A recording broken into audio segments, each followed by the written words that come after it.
Hello and welcome to another episode of the Making Theater podcast from MTV Arts and the Alcove Dinner Theater. I'm your host, Ian Ernsberger, and on today's episode, I welcome Kirsten Upchurch, the artistic director of Weathervane Playhouse in Newark, Ohio.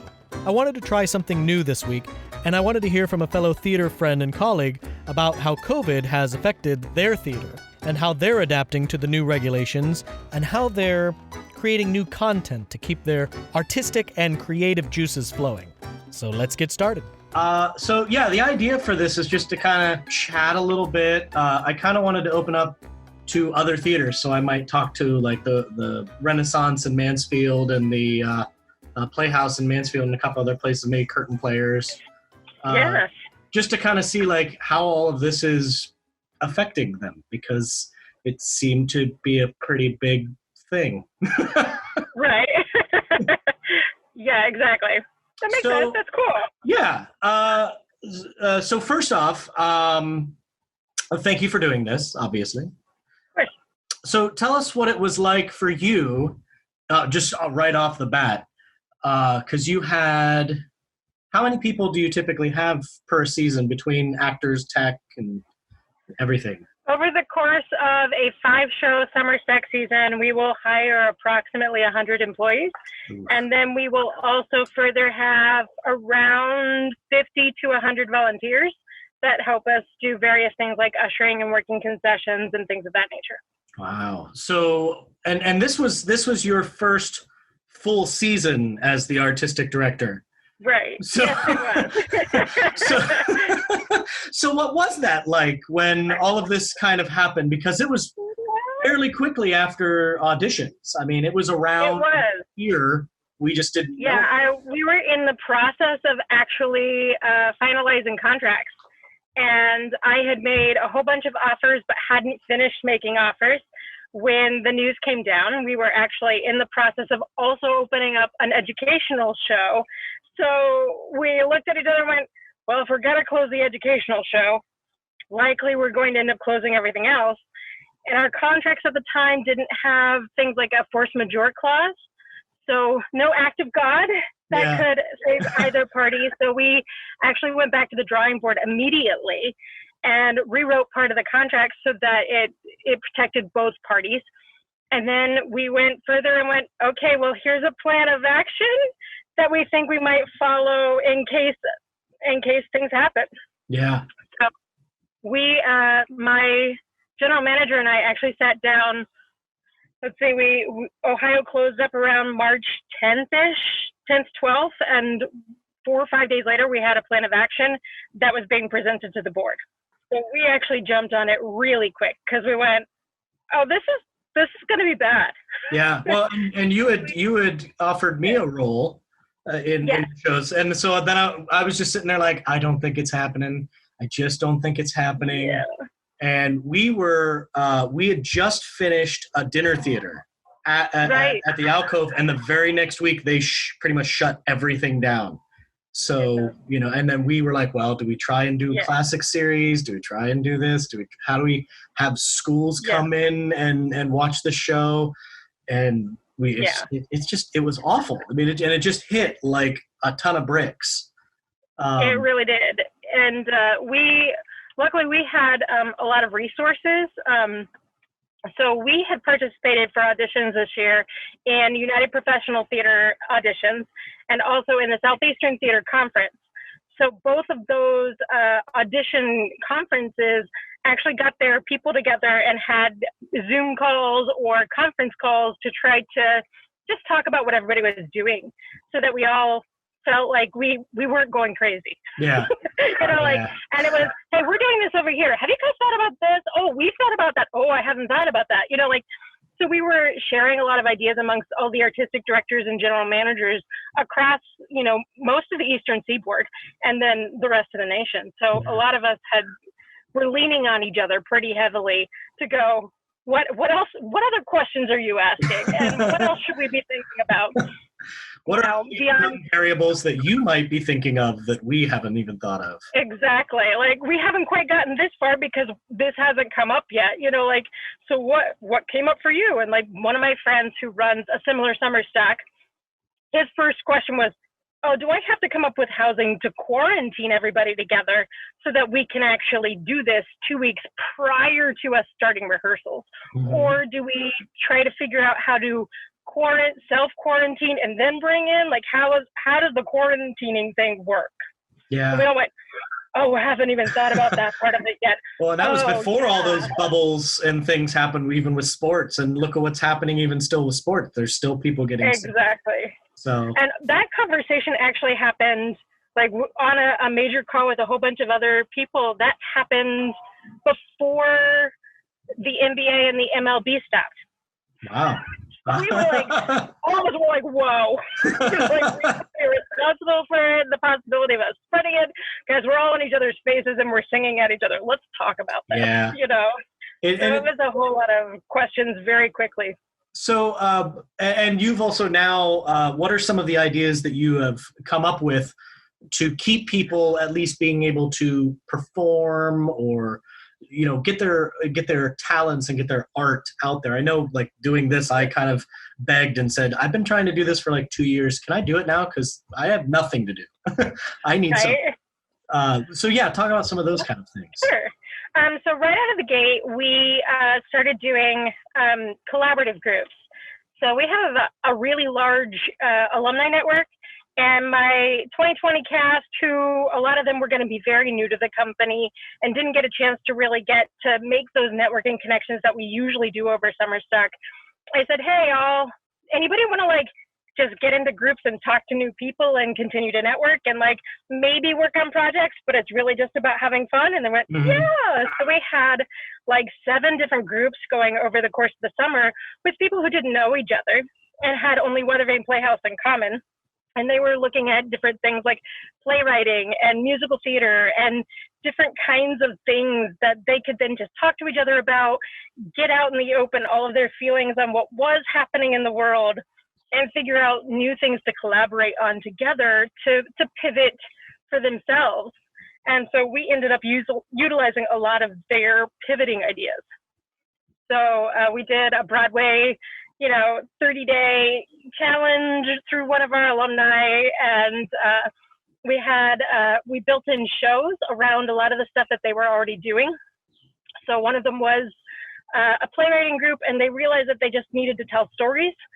So our show 4 ended up becoming stories, like things we missed about live theater because of something that they actually came across in their I have nephews in the back.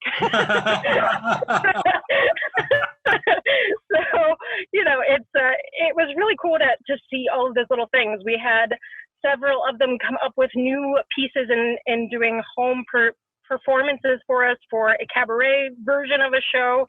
And now we are in the process of doing a virtual telethon marathon gala. Yes, I saw a lot of that. Yeah. That's a really cool idea. Yeah. We've been talking, like Jen and I, our general manager and I have been talking about it since like September of last year. So she was like, I have this really cool idea. And I was like, oh my gosh, it's so much fun. Let's do it. And I was like, that would be really fun. And so we just kept building on it over the course of the year. And we hit, July, we went, can we actually do this? Like now? Like, can we actually do it now? So we did. We decided to just go for it. And so we'll have a lot of different kinds of like self-taped performances. We're doing a dueling piano section in our pre-show. Oh, that's kind of cool. And see, we had been talking about doing, this year would have been our 15th year. And so we were like, oh, well, we're going to do something maybe in the fall. And then obviously this stuff hit. So, being able to see things that you were doing and the Renaissance is doing and some other stuff has kind of helped us kind of motivate us to try and do it. Because, the thing is, we're all volunteer. No one gets paid. So we're putting in all this time and begging people to say, hey, could you edit some videos together? We kind of want to do a montage video of a song with all of the core people that have been over the years singing this song. And it's just going, what can we get from you? It's not, we're trying to take advantage of things, but it's like, what can we get and will you help us? And it's been kind of surprising to see the support. Yeah. How do we all kind of come together to still share the passion? So we have this kind of idea to do kind of like a bare bones back to, no big special lighting or anything like that, rough videos being recorded, but some things that are obviously going to be well done. But we wanted it to seem like this is where we are. This is the state of theater. It's gone almost all the way back to the old days, where you put up a barn and you dance, the old Judy Garland and Mickey Rooney thing. So we're just kind of, it's been really interesting to see. And it's harder for us because we're all volunteers. So we don't have someone that can do publicity all the time or do a, marketing campaign. And it's been rough. I completely understand. I mean, we are only a step above that in that we have 2 full-time employees and 2 part-time employees. And out of those employees, it's really just 2 of us working on everything. That's kind of what we're doing. We're just kind of like, oh, hey, we're going to kind of keep this on the down low until we know we can maybe pull it off, and then we'll tell the money person, hey, it's going to cost us this much. Can we do that? Have we gotten enough donations over the last couple of months? And it's a terrifying time. It very much is. Know where we are. We don't. And with the governor's order of coming back at 15%, I mean, that's not a feasible amount for anything that is an actual show. I mean, the royalties alone for any theater trying to do it makes it a little hard to, manage that way, because you can't, just the royalty cost. Yeah. That is your 15%, period. Yeah. Including the materials to build the set or make the costumes or do any of the cool stuff that everybody comes to see in a show, all the artistry that's involved in it. And that price tag just isn't there. So then you have to pivot and go, well, do we then go into concert world? Or do we go into staged reading world? Or do we go into what is the next thing? And is it worth it to do it and still be able to maintain it? Because you still have to pay people to do all the stuff or to clean up the venue or to, We were thinking of trying to do a dinner theater maybe in February. And, we were thinking, what if we do like Neil Simon? They're always really small casts and easy to perform. Right. But then I said, but it's Neil Simon and he charges like $700 for a performance. I remember the first show I did of a Neil Simon, it was $70, $65.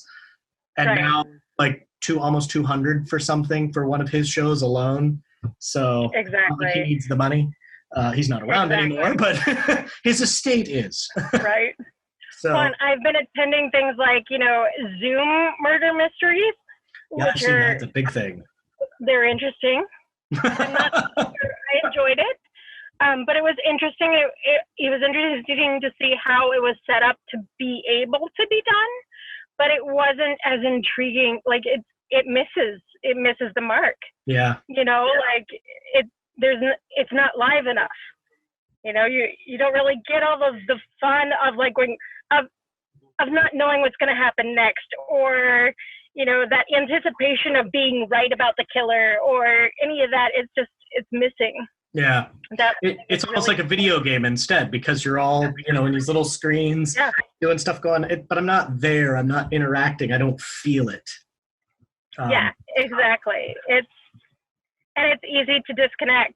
I mean, I think I spent half of the time going, don't play on your phone. Just don't play on your phone while you're doing it. Don't play on your phone. And not even realizing that my, immediate instinct was to go and detach because it was all on the screen. Yeah. So that's interesting. Yeah. The Renaissance has they're doing in Mansfield, they're doing the drive-in theater.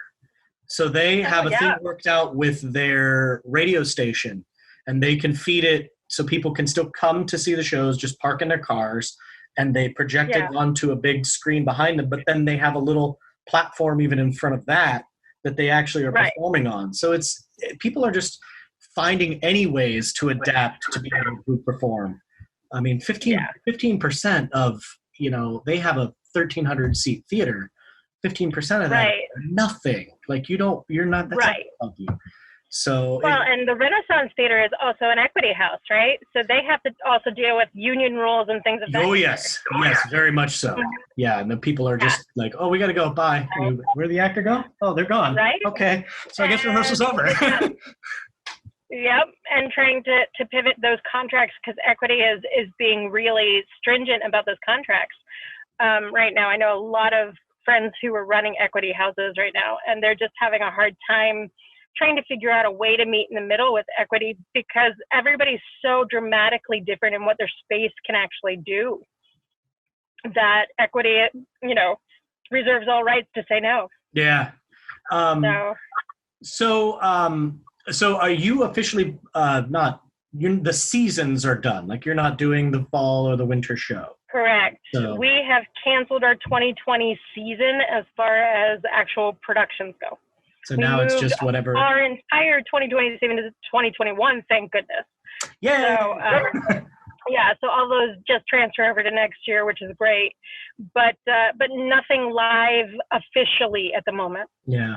I'm sure now that we have some guidelines, we'll try to look at it. But between cleaning our space and trying to keep social distancing, even at 45 people, that's rough for us with only a 2-person staff. Well, and even coming up with the resources just to run the show itself, and to be like, are people, I mean, I know we're all willing to perform and we're all willing to help and do something, build a set, but are we willing to do it with other people in the space? We just don't know.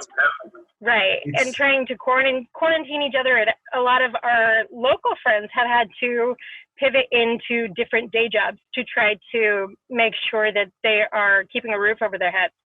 So having the same availability that they would have had otherwise just isn't there. Yeah. So trying to figure out how that rehearsal process now looks, and who we can pull in to do certain things, it's all very different right now. But you're also offering online youth classes. Yes. Are you thinking of doing like adult or teen, like adult, like 18 to and up classes and things like that? We are, yeah.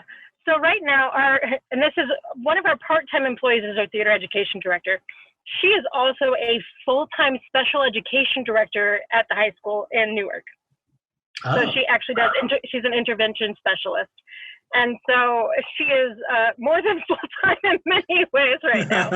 But many hats. But she has, yes, very many hats. So she has a lot of really interesting interaction and a lot of interesting stuff to bring to the table. And one of the things that we have been exploring is how to expand all of our programs into more adult education. Right now we're focusing on what we've had, like who we have been educating to most often. And then we will eventually try to expand that into more adult education classes. Building those roster of teachers has been really, has been difficult over the years, largely because our area, our professionals are usually either working 24/7, keeping a day job, and then, doing their shows. They're not really as available sometimes to teach classes here and there. So, and most of our professionals live in the Columbus region. Newark's 45 minutes away. Yeah. That makes it a little bit more difficult. So right now we're finding that we actually have more possible teachers because we have more people that we can reach in teaching because we're doing it all online. All online. So we have wonderful alumni and networked people across the country. I believe even one of Ellie's friends, who is a master puppeteer in Taiwan, is going to do a workshop at some point in time. Oh, that's awesome. So we're pulling some really cool things across the country. And right now our alumni from the last 10 years are holding up the ends of our education program, which is pretty awesome. Yeah. And it's nice to be able to give them some work, in this crazy time period, to be like, hey, so we couldn't hire you on the stage. You want to come and teach for us? Because that's what we got right now, but it's something, and it keeps us building our skills, and it keeps us interacting, and it keeps us together. Yeah. What all I know you have toured on a couple of shows. I think you were, after you left Weathervane in 2012, or had you just come back? There was something that you had talked to me about. Then you were on a tour. Or you were going to go on tour. Yeah. So let's see. I had my very past with Weather Vane Playhouse. I actually graduated Newark High School in '98. So I had spent at least 3 years at Weather Vane Playhouse in high school, and then promptly left for about 10 years. Came back and was immediately a general manager in 2008 and 2009. In 2010, I was like, okay, I think I'm going to take a break from administration, and I want to be more artistic. So I became a director that year, and I directed the kids show, which was Grease Junior, and it was adorable and a lot of fun. And I just want Grease 2. I just want Grease 2, the musical. Like that. It's an underrated. It's so bad, but you know what? You know people will come. You know people will come. Because it is such a terrible train wreck. It is an amazing train wreck to watch. Oh my God, that Calendar Girls sequence is so terrible. So it's like 18 minutes long. I know. It like goes on forever. I just want to see like people singing Reproduction and bowling. Let's bowl tonight. Oh my God. Got to score tonight. I'm like, every song in this show is very sexual. Let's do it for our country. Let's, it's so terrible. That is such a terrible show. But yeah, so 2010 I did that. 2011 I wasn't slated to be back, but I ended up coming back midway through the season. Their stage manager had to step down because her main gig called her and was like, hey, we have an emergency. You're coming back. And she was like, oh. Okay. So she stepped down and we reshuffled some positions, and I walked in the door literally the second she said, I have to go. And I went, oh, Kirsten's here. She can do all the other stuff. Great. So I ended up helping out that season.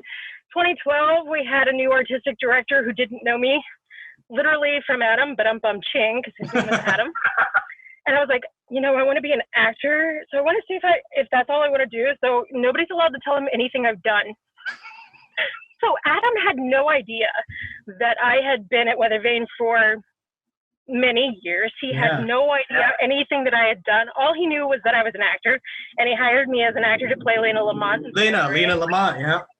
Yep. You say Luna. I had a wonderful time, and the next year I was like, you know what, time to go back full-time to something. But that acting thing, it was fun, but I kind of really want to work with my hands, and I never really tried carpentry, so I think I'll go be a carpenter somewhere. So I actually went to an opera that summer and worked as a carpenter / wardrobe person for the entire summer, and had a lot of fun.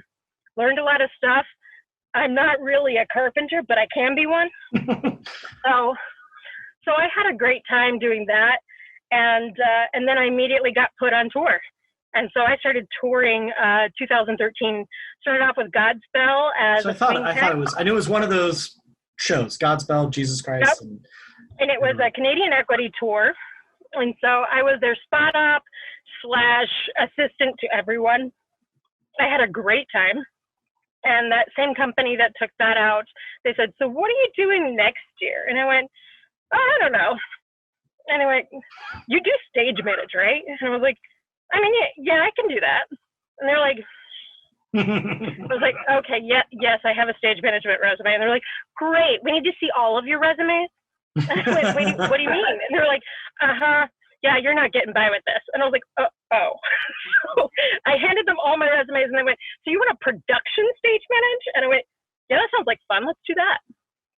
So my second time out, I was the production stage manager for Jekyll and Hyde's national tour. And we revamped the entire show from what it had been touring as, which was the, it was like one of those mini celebrity kinds of tours where like they had taken people from like The Voice or something, or American Idol finalists and made them the leads. And so we revamped the entire show, built it from scratch, and toured it to a whole bunch of smaller cities. Had a great time with it. Ended up sticking around and was the production manager for a hot second for Flashdance before I was like, yeah, can I just call the show now? And they were like, yeah. I was like, great. So I stepped down from production management and went back to PSMing. for Flashdance, the 2015-16 tour. Oh, okay. And that was my last national tour. Yeah. In between all of those, I was the production manager of Weather Vane Playhouse and a master electrician for Cincinnati Shakespeare Company and Weather Vane Playhouse. And then I ended up being the theater education director at Weather Vane at the end of my 2016 tour of that. So just a jack of all trades. Yeah. I ended up getting my equity card that year. So Catco hired me that year to be their PSM. And so I ended up transferring in 2017 to Catco for a couple of years, and then got a phone call in the middle of tech last year for a show that I was doing at Catco. They're like, "What are you doing right now?" And I was like, "Literally, I'm in tech. I'm on a break. What's up?" They're like, "How in tech are you?" I was like, I'm calling a show. Like, I'm in tech. They're like, "Oh, okay. So what are you doing?" They're like, "So like next week." And I was like, "Oh, you mean like daytime?" And they're like, "Sure." I was like, "What's going on?" And they're like, "Do you want to be an artistic director?" And I was like, that was my reaction. I was just like, silence. What? Yeah, and they're like, "So is that a yes?" And I was like, I gotta go talk to my boss real quick. So I extended our break for another 10 minutes. It was an easy show. The actors were amazing. Tech was pretty much done anyway. So I was like, all right, we got to take a longer break. I pulled Steven aside, and I was like, "Steven, I just got a phone call." And he was like, okay, what is it? And I tell him, and he goes, "Well, you have to do it." And I went, "I'm sorry, what?" This is not what I expected to hear from my boss, like of a company that's different than this. I was like, "Are you sure?" He's like, "Yes, we help each other." And I went, "Awesome." I called them back and I was like, "I guess I'm in." Yeah. And that was the end of it. And literally 24 hours later, I was in a conversation, finalizing a contract, and then the next day I met the company. And so that was, how many shows were left in that season? All of them.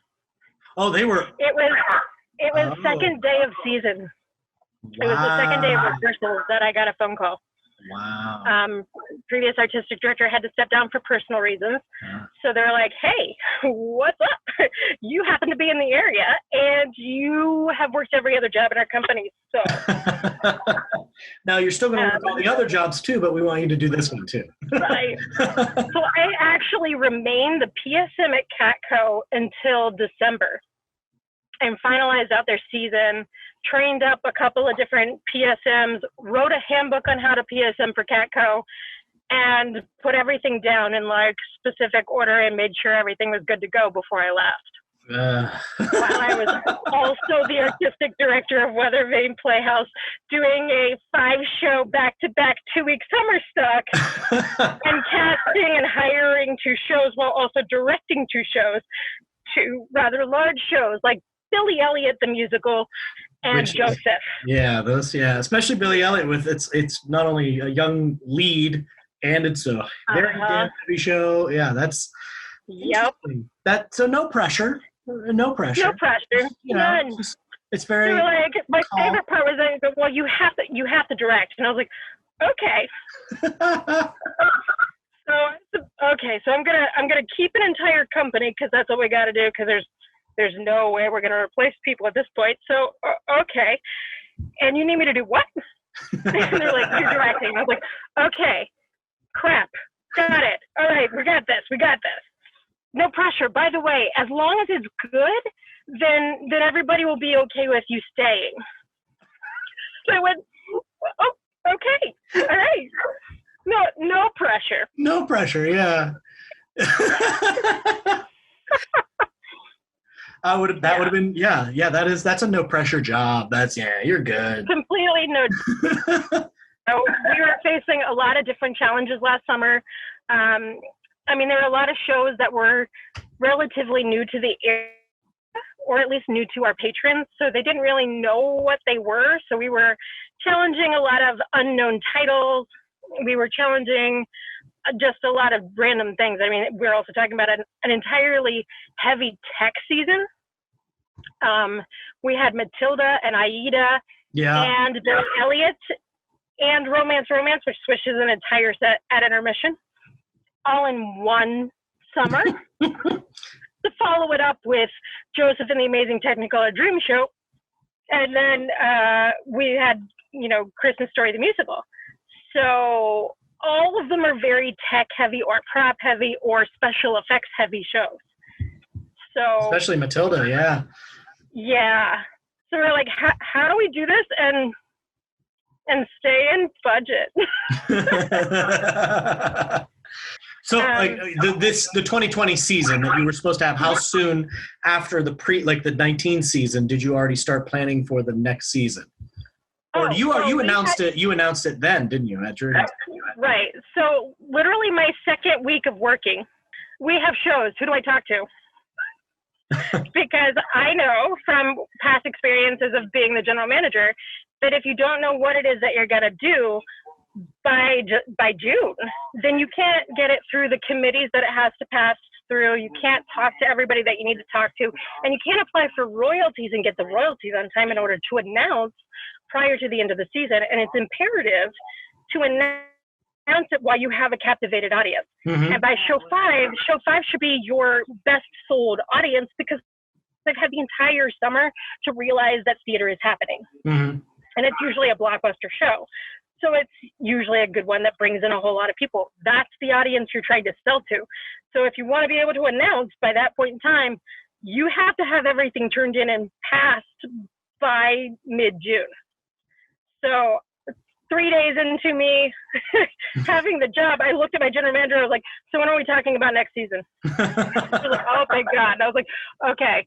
So I was like, I need to know what everybody said, what all the comments have been said about our previous handful of seasons. What is it that our public is really looking for? And then we'll go from there. She was like, okay. Ironically, we had one more conversation, and then we both looked at each other and went, that's our season. And we pretty much said the exact same shows to each other. So we had picked out our season pretty quickly with a couple of backups already picked out based on the same general trajectory of what we were going for. Stories that people could relate to and understand and knew. Yeah, I thought it was a great season. I'm very mad that all this happened. Actually, I was excited to get going. I was like, yes, but it was going to be a very fun season. Just a whole bunch of titles that you don't see as often right now, which is funny because 9 to 5 is currently making a comeback. Yeah. But it's really poignant right now, that show. No one ever does Seven Brides for Seven Brothers. No. And, high schools. Yeah. High schools still. But even not then, because it's such a specifically tech-heavy show, that barn dance in the center, man, it kind of kills it for everybody. So when you have to raise a barn on stage, people tend to go, we're not doing that. Yeah. Or when you need a 25-person cast, and more than 10 of them need to be men. Yeah. 17 men in that cast out of 25. It's a lot of men. Yeah. And they're they're always the ones to find. We're always the last ones to go, yeah, we'll do it. Well, and since most of those men also have to dance, it becomes a much harder thing to cast than you expect. You're like, oh, that should be a lot of fun. It doesn't have to be but you're like, there's some dance. It has to be like good dance. You have to have a dance battle over logs.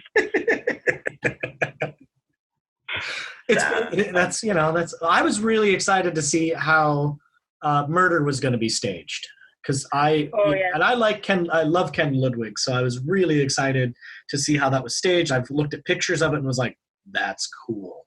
Like that's really interesting how they do all of that. So I was so jacked for it. And I was just like, I just knew it was going to happen. I was like, it's not going to happen. Yeah. I started getting phone calls about a week into the shutdown from some of our, longer time alumni. And they're like, okay, hit me with the news. And I was like, I can't yet. Just tell me now. I was like, I know. If I could just rip off the Band-Aid right this second, I would. But it's not quite time to rip it off. So It we're really gonna stay was. positive. And then we'll rip it off when we need to rip it off. It really was the slowest Band-Aid. I mean, I was excited because I was going to be doing All My Sons here, and then being able to do something in the summer somewhere else, and then maybe coming back in the fall and do something. And it was just like, thanks COVID. I know, right?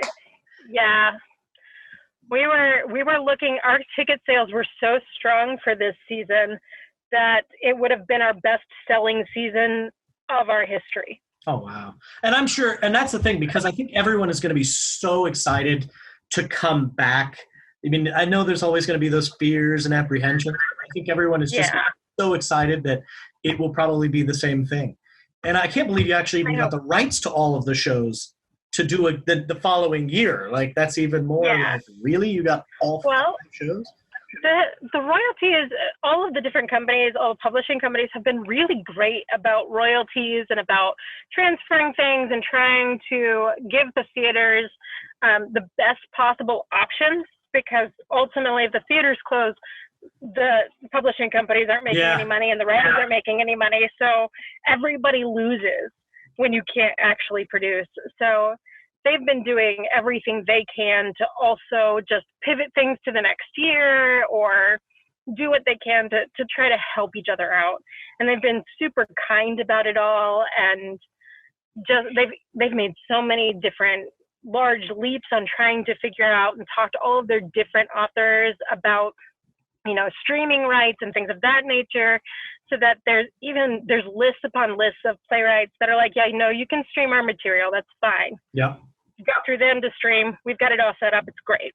And I think MTI actually opened up even their juniors till next August or something. So because they're like, if you can do a kid show, but you can't have anything for an adult, put an adult in there, just to kind of let them, everyone be able to do this. So it's. Well, and Disney opened up almost their entire book of kids shows so that you could stream their kids shows, which is really fantastic. Honestly, that was really nice of all of those playwrights and creative. And surprising by Disney. Definitely surprising by Disney, because Disney's the most like, you will do it this way and that's it. Don't touch it. Well, but ironically, a lot of Disney's junior and kids versions have video licensing available. Mm-hmm. Whereas a lot of them don't have it anymore. So it's been really interesting to watch that over the years, where, parents are always like, can we have a video? And we're like, no. Like, but why? Yeah. Like, well, because the licensing company says we're not allowed to video it for any reason. And if we get caught with a video, we pay fines. Yeah, and then they frown at us and don't let us do a thing ever again. Right. Exactly, and then they give us a really hard time and just continuously fine us for the rest of our lives. It's things we don't need. Things no one needs.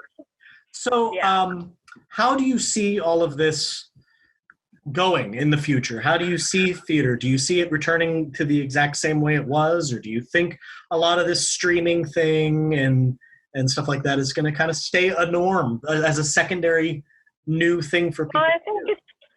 I think it's going to have to stay a norm for a while, because I don't think that the virus is going to go away. I don't think we're going to magically overnight say there's no more threat.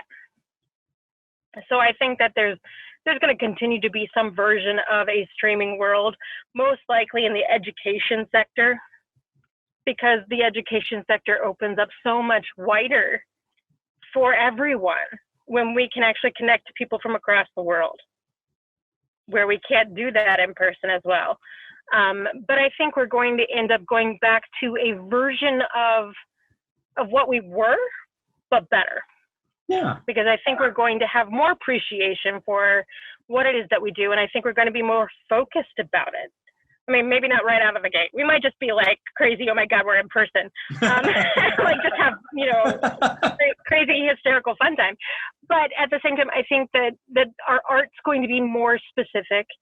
I think we're going to see a lot more voices of color be represented amongst all of the art that we are doing.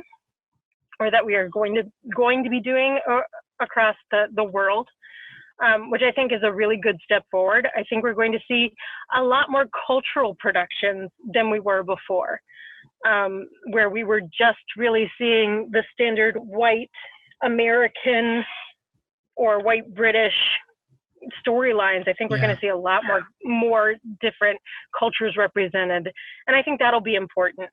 I think new works are going to become a more important thing, because I think new works is going to be what we can afford at a certain point, because we can do them to smaller audiences, because we're developing them for that playwright and giving that playwright a new place to be, so they're going to be less expensive to produce. And I envision play reading series becoming a major part of our culture in the theater, which, you know, they've always been there, but we've also always treated them like the red-headed stepchild. Nobody really likes to watch them. Yeah. But I think we're going to appreciate them, and we're going to actually want to interact with them. You know, whereas before, I don't think we interacted as much with our play readings. You know, that was nice. And then we go home and go, oh my gosh, do you remember? You know, and tell each other what we thought, but not tell the playwright what we thought. And I think that we might actually get better work out of it, because I think we're going to actually have more interaction. So I have two things left, because I don't want to keep you too long. The first one is, so how did you feel when theater was kind of the last thing on everybody's list of things to open? And on top of that, how there was so much, I guess, venom towards the sports people not being able to play, and all these people saying, you know, hey, well, our boys need to play, and girls need to be able to do their sports. But if we tried to kind of say something like that, it kind of felt like, well, you know, it's theater, you know? Well, I think a lot of it has to do with, I mean, from a personal standpoint, it sucked. I mean, it's always hard to watch what you love and what you see change other people's lives be downplayed in that kind of way. At the same time that I've also spent my entire life watching our art form be downplayed because people can't handle the intensity of what that change means. So it's a lot easier to watch sports and do those things that you can get really excited about, but isn't going to challenge your perspective on life, than it is to go watch art and be challenged on your perspective. I think what we do is extremely important in our profession, to our society, to our mental health as our society, to our growth as our society. And I think that it's a normal response. In many ways, we didn't stop. Yeah. You know, had we actually stopped and been silent and not tried to keep going in some kind of way, but our entire industry shut down like sports did, I think we could have been angrier. You know, like, I think I would have felt more dejected about it. But we never stopped as an industry in many ways. We pivoted so fast that we didn't stop to think about the consequences of the pivot, you know, and how fast we did it and what it might mean for us in a long-term kind of way or in a financial kind of way. I mean, it's important to keep people thinking about us, because ultimately it was kind of like we watched our fear speak for us. We're always so afraid of being left out that we couldn't allow ourselves to be left out. And part of me also goes, do we even know how to stop? How many theater professionals do you know, or theater people do you know that actually take breaks and know how to do that? This was my longest break since 2004. Yeah. Mine too, and mine wasn't actually a break. Yeah. You know, like, and that's, I think, the thing that I see happening to our industry that I worry about, is that I see us continuing to exhaust ourselves and fight an uphill battle, but we don't realize that sometimes we have to also stop fighting in order to be heard. You know, like there's a certain point where I think the vulnerability of it has to be seen, and you can't keep pushing. You have to allow. And I think we're in a weird position in that right now, where the theater was making a major comeback before the pandemic hit and was becoming much more popular and mainstream. Mm-hmm. And I was hearing people talk about it that had nothing to do with theater. People were talking about it in the supermarket when I was walking down the aisles. You know, like those were cool things. And I was like, look at what's happening. That's really awesome. Pandemic happened, and the number one thing that I felt was the sincere amount of fear that that conversation was going to stop. You know, like all of a sudden we were going to be forgotten again. And which is funny because we are also one of the longest standing professions in the history of the world. Yeah. And it's inherent to being human to tell stories. So the fact that we think that we're seen as unimportant, or that we don't, you know, we're not going to make it in so many ways. Like I've seen so many articles. I'm like, but guys, 2,000 plus years of history says otherwise. We're still good, yeah. We're going to be okay because this is an inherent human need. And, you know, we might get upset that they don't want to pay a price ticket for it. But at the same time, it's an inherent human need. We will be okay. We will bounce back from it. And if we stop and if we take time to listen instead of fight to be heard, we might find better stories. Yeah. We might find the stories that need to be told. I think a lot of people around here, people have been asking us constantly when we were going to do a show. And even people who knew I did theater, but had never really seen us, you know, come to see a show.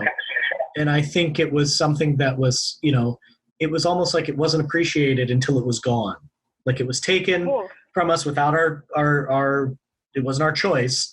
And so now, you know, everyone's just like, well, how you know, when's it coming back? When's it coming back? And we have to sit there and go, we don't know. We're going to try and find ways to perform and ways to entertain and ways to be able to do something, to bring you art, but we don't know when we're going to be able to come back full time. Exactly. And I think it is that community-driven aspect of our art form that we understand what we bring to the community on a dynamic level that I don't think the community could understand until it was gone.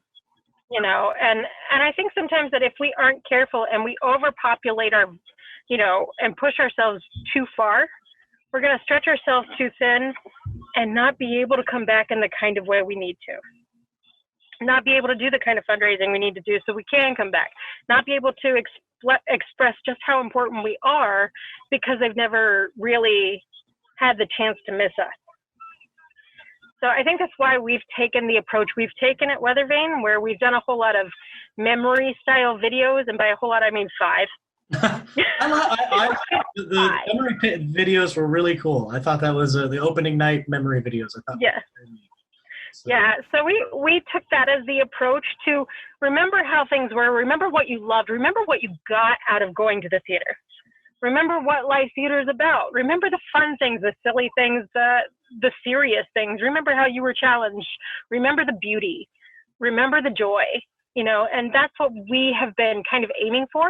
And that's also what our gala is going to be like, you know. We're not trying to replace the live theater, and we don't want to, we're not going to try, I mean, I'm not a videographer. As I once told Mandy Patinkin, I can act like one, but I'm not one. Like, and I seriously like tested that theory out this year. I'm really not a videographer, and I'm really not an editor.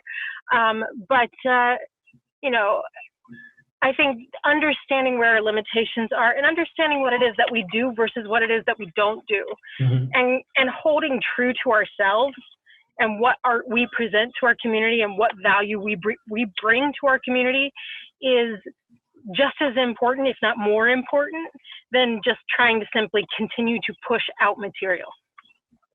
So, you know, we've kind of taken the stance of less is more in a way, specific, real, honest, something that we can feel is grounded in sincerity. Mm-hmm. That's where we've decided to push the materials for us.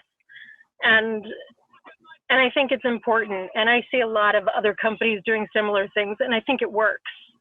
I think it helps keep us connected, at the same time helps us miss it.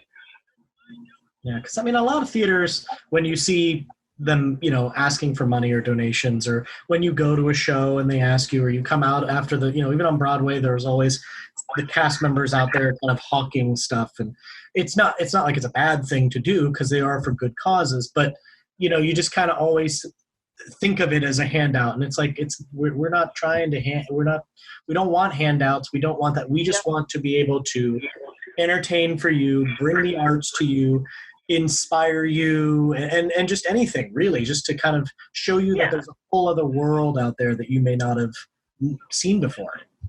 Exactly.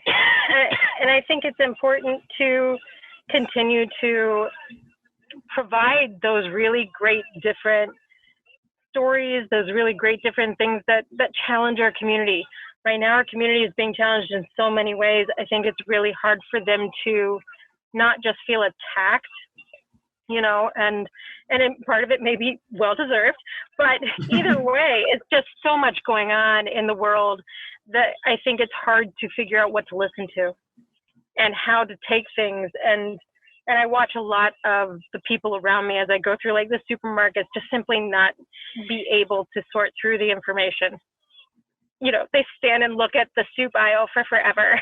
Like when you see somebody stare and look at the same label for like 20 minutes, they're not processing anything, And I think it's really common. I think between the COVID shutdown and us just not having as many places and as many people to bounce ideas off of, and I don't think we realize how often we talk to each other and how often we do that, even introverts. I definitely am not talking to as many people as I usually do, and I usually don't think of myself as talking to a lot of people. But I'm definitely not doing it now. I'm not bouncing ideas off of people like I was, and I hadn't even thought about it. But just that little change makes it that much harder to process your own thought process. Everything that's going through your head, there's so much that's muddled. The change in schedules, the change in what we can and cannot do, the changes in behaviors, and then adding on top of that, all of the things that need to change in order to make our world a better place. It's a lot right now. And I think that all of that plays into who we are as an industry and who we can become as an industry. And I think we're in a very serious time of listening as an industry. Awesome. Well, I've been stealing this from people, just not from people, but from a certain person. For people that I interview, I like doing the James Lipton thing, the old questions. I just thought it would be fun to do. You gotta do some silly stuff. Oh yeah. So it's 10 questions. Okay. And we will start with question number 1. What is your favorite word? Oh, pugnacious. Ooh, I like that one. No one uses that, and they should. I know, it's so great. It's a wonderful word. What is your least favorite word? Easy peasy. Lemon squeezy. Yes, there it is. I was waiting for it. Now, do you find the other half of it, or do you just... Yeah, my mother helps out with that one all the time. So you just don't like the easy peasy, but the lemon squeezy's fine? The lemon squeezy's okay. I don't mind that part. It's the easy peasy. I cannot handle it. Like, whatever it is about the sounds, I don't like the sounds together at all. I like that. What turns you on? What turns me on? Really great conversation. Awesome. What turns you off? Not listening. Yeah, I like that. Mine has always been ignorance. Yeah, there's that one too. What sound or noise do you love? Oh, that's a hard one. There's a lot of them. I think I think the best one is probably the sound of a French horn.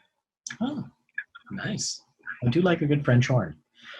What sound or noise do you hate? Let's see. There's a lot of them. Easy peasy being put together in the same sentence. Yeah, that was pretty high up there. The sound my cat makes when she needs me to get up. It is awful.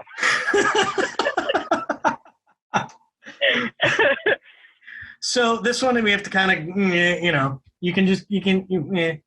it is what is your favorite curse word? Oh, that one's easy. That one's That does seem to be everybody's, really. Well, I mean, I started I should never tell anybody this, but I started using it when I was about 12.